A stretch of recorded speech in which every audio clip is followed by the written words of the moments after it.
अस्सलामुअलैकुम। मैं हूं अहमद चौधरी और आज हम बात करेंगे रिच डैड पुअर डैड पर। यह किताब मैंने यूनिवर्सिटी के सेकंड ईयर के बाद समर वेकेशन में पढ़ी थी। यह वैसे तो एक मोटिवेशनल बुक है, मगर ये फाइनेंशियल एजुकेशन पर भी काफी ज्यादा फोकस करती है। इसे रॉबर्ट कियोस्की ने लिखा है, जो कि इंटरनेट पर रिच डैड पुअर डैड के नाम से जाना जाता है। तो इसके कुछ पॉइंट्स हैं जो मैं आपके साथ शेयर करना चाहूंगा, जिन्होंने जिंदगी में मेरी बहुत ज्यादा मदद की। तो सबसे पहला पॉइंट यह है कि हमें स्कूल, घर, कॉलेज, यूनिवर्सिटी किसी भी जगह पर फाइनेंशियल एजुकेशन नहीं दी जाती। यानी हमें मनी मैनेजमेंट नहीं सिखाई जाती। ये नहीं सिखाया जाता कि पैसे को कैसे मैनेज करना है। उसका ये नुकसान होता है कि जिंदगी में जब पहली बार हमें पैसा मिलता है तो हम उससे अंधाधुंध इस्तेमाल कर देते हैं, क्योंकि हमें अच्छी तरह से सिखाया ही नहीं गया होता कि उसे हमने कैसे मैनेज करना और उसका हमें क्या करना चाहिए। तो ये था पहला पॉइंट। दूसरा पॉइंट ये था कि buy assets and avoid liabilities. अब इसमें वो बताते हैं कि एसेट क्या है और लायबिलिटी क्या है। वो कहता है कि एसेट वो चीज है जिससे अगर आप खरीदते हैं उसके बाद आपको उससे प्रॉफिट मिले, आपको उससे पैसा मिले, और लायबिलिटी वो चीज है जो आप खरीदें और उसके बाद फर्दर आपका पैसा उस पर लगे।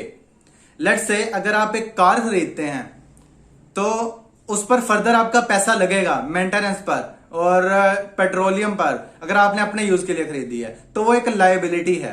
मगर अगर आपने उसी कार को as an Uber driver use करना है और उससे आपने कुछ प्रॉफिट कमाना है, फिर वो एक एसेट बन सकता है, क्योंकि आप उससे कमा रहे हैं। सेम इसी तरह अगर आप एक घर खरीदते हैं अपने रहने के लिए तो वो एक लायबिलिटी है। अगर आप वही घर को किराए पर दे देते हैं तो वो एक एसेट है। ये हो गया दूसरा पॉइंट कि एसेट्स ज्यादा से ज्यादा खरीदो और लायबिलिटीज कम से कम करो। तीसरी चीज वो कहता है कि जो लोग हैं वो रिस्क नहीं लेना चाहते। उसने कहा कि लोग डरते हैं। लोगों को इस बात का डर है कि अगर मैंने ये जॉब छोड़ी और अपना काम करने की कोशिश की तो मेरी ये जॉब भी जाएगी और उसके बाद मैं बिल कहां से दूंगा, मैं खाना कहां से खाऊंगा। तो उसने कहा कि लोग रिस्क नहीं लेते, लोग डरते हैं। डर की वजह से रिस्क नहीं लेते, इसलिए वो जिंदगी में आगे नहीं बढ़ पाते। उसने कहा कि जो लोग रिस्क नहीं लेते वो उन लोगों के मतहत काम करते हैं जो जिंदगी में रिस्क लेते हैं।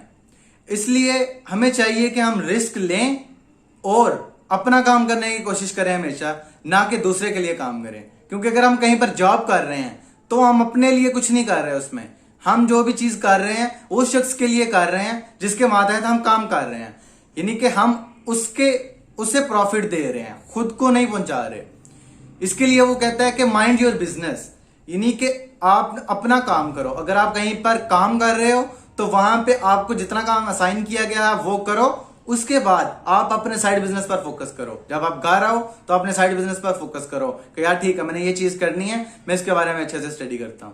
तो चौथा पॉइंट वो कहता है कि जो अमीर लोग होते हैं वो इन्वेस्ट करते हैं। अब चौथा पॉइंट भी तीसरे से लिंक्ड है उस लिहाज से, क्योंकि आप अगर अच्छा, यहां पर वो अमीर लोग उन्हें कहता है जिनकी मेंटालिटी अमीरों वाली है, यानी जिनका माइंडसेट अमीरों वाला है, जिन्हें इन चीजों का पता है कि एसेट क्या होते हैं, लायबिलिटी क्या होती है, फाइनेंशियल एजुकेशन उनके पास है, उन्हें पता है कि इन चीजों को कैसे मैंने जिंदगी में यूटिलाइज करना है।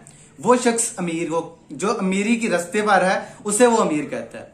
तो वो कहता है कि जो अमीर लोग होते हैं वो इन्वेस्ट करते हैं, वो खर्च नहीं करते। अब ये है कि इन्वेस्ट करने के लिहाज से उसने एक और बात बताई है कि इन्वेस्ट आपने ये नहीं है कि बस आपके पास पैसा आ गया और आपने स्टॉक्स में इन्वेस्ट कर देना है कि ठीक है यार अब मैं इन्वेस्टर बन गया। ऐसी चीजें नहीं चलती। पहले आपने स्टॉक को अच्छे तरीके से स्टडी करना है कि कैसे स्टॉक कैसे वर्क करता है। अगर आपने लेट से स्टॉक में लगाना है या किसी भी चीज में, आप अपनी जिंदगी में अगर 6 घंटे 8 घंटे जॉब को देते हो तो आप 2 से 3 घंटे अपनी इस चीज को भी दो, उस पर स्टडी करो और उसके जो एक्सपर्ट लोग हैं उनसे सीखो, उसके बाद आप उसमें इन्वेस्ट। इसी तरह जो पांचवा पॉइंट है वो ये है कि हमेशा सीखने के लिए काम करो, ना कि पैसे के लिए। अच्छा, इसमें हम इसे इस तरह ले सकते हैं कि जिस तरह हमारे पास 2 अपॉर्चुनिटीज हैं काम करने की। एक जगह पर हमें पैसा ज्यादा मिल रहा है और दूसरी जगह हमारी लर्निंग ज्यादा हो रही है। तो वो कह रहे हैं कि हमेशा उस जगह जाओ जहां पे लर्निंग ज्यादा हो, क्योंकि जहां पे पैसा ज्यादा है, अगर हम वहां जाएंगे तो हमें पैसा मिलेगा, पैसा हम यूज कर देंगे, यशी करेंगे, पैसा खत्म हो जाएगा। मगर दूसरी जगह जहां पर हमें सीखने में ज्यादा मिल रहा है, उससे ये होगा कि हमारा स्किल सेट बिल्ड होगा। वो हमें सिर्फ आज नहीं, हमें जिंदगी में आगे भी काम आएगा। इसलिए वो कहता है कि हमेशा सीखने पर फोकस करो, पैसे पर नहीं। अच्छा, इसकी एक ये भी मिसाल है जो जिससे मैं कह लो कि रिलेट कर सकता हूँ या मैं जानता हूँ कि लोग करते हैं, वो कुछ ये है कि जब हम यूनिवर्सिटी के स्टूडेंट्स फ्रीलांसिंग की तरफ आने की कोशिश करते हैं तो हम देखते हैं कि अच्छा यार क्या क्या चीजें हैं जिससे हम कर सकते हैं। तो सबसे पहला हमारा फोकस पड़ता है अच्छा यार ये असाइनमेंट्स, ये copy writing, not exactly copy writing, copy pasting, इस तरह की चीजें। तो बिल्कुल जो कह लो कि लो लेवल स्किल जिन्हें कहा जाता है उन चीजों पे हमारा फोकस पड़ता है। अच्छा यार ये चीज है, ये आसान लग रही है, मैं कर सकता हूँ, ये करता हूँ, ठीक है, इजी सीन। तो करते हैं हम क्या है कि हम उन चीजों की तरफ चले जाते हैं, ना कि हम अपने स्किल सेट पर फोकस करें और की अच्छी स्किल सीख के उसमें फ्रीलांसिंग करें। यानी हम देखते हैं अच्छा यार ये टॉप स्किल है, ये तो मेरे पास है ही नहीं है, मेरे पास ये चीज है, मैं यही कर लेता हूं। हालांकि हमें करना क्या चाहिए, हमें फोकस करना चाहिए कि अच्छा ये टॉप स्किल्स हैं, मैं इनमें से कोई एक सीखूंगा अच्छे तरीके से, फिर उस पर फोकस करूंगा। तो इसलिए हमें चाहिए कि सीखने पर फोकस करें, ना कि पैसे पर। हमेशा लॉन्ग रन में जिसने सीखा है उसे ज्यादा फायदा होगा उसके निस्बत जिसने उस वक्त में पैसे पर फोकस किया। तो अगर आपको गाइडेंस चाहिए कि फ्रीलांसिंग को कैसे स्टार्ट करना है तो उससे रिलेटेड वीडियो को मैं डिस्क्रिप्शन में डाल दूंगा और ऊपर भी लगा दूंगा बैनर में। तो अगर आपको मेरी वीडियो पसंद आई है तो वीडियो को लाइक कीजिए, चैनल को सब्सक्राइब कीजिए और मिलते हैं आपसे अगली वीडियो में। तब तक के लिए अल्लाह।